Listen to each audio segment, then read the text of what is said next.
Shum TV. Furaha kiganjani.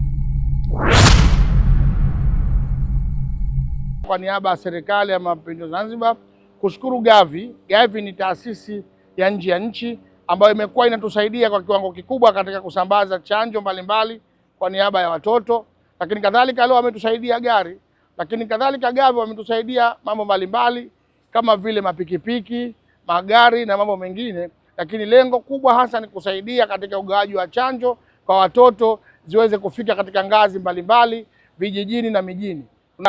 Tuache tabia yetu ya kutokutunza gari. Gari hii tuitunze, tuithamini, kwa sababu ni gari tumepewa mpya na ina thamani kubwa. Basi hatuna budi kuilinda na kuiendeleza, kuitunza, kuifanyia service kwa wakati, ili gari hii endelee kudumu siku hadi siku kwa lengo lile lile kusudiwa ya kutoa chanjo vijijini na mijini kwa watoto wetu hapa Zanzibar. Nashukuru.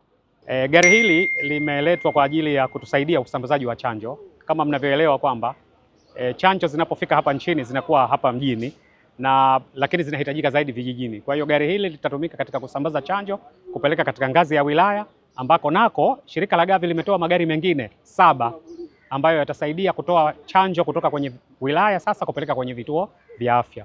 Kwa hiyo nyuma yenu hili ni gari moja, lakini mbali ya hili kwamba kuna magari mengine 7 ambayo shirika la Gavi limetoa, ambayo yako katika ngazi ya wilaya kwa ajili ya kusambaza chanjo kwenda kwenye vituo vya afya.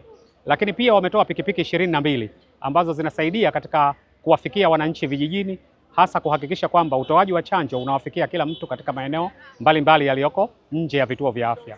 Vitu vyote hivi zinakadiriwa kuwa shilingi bilioni 1 za Kitanzania, kwa sababu ni hii gari moja ambayo inagharimu kama milioni 100, lakini kuna gari nyingine 7, lakini vile vile kuna pikipiki 22. Kwa hiyo gharama zote kwa jumla ni kama shilingi bilioni 1 za Tanzania.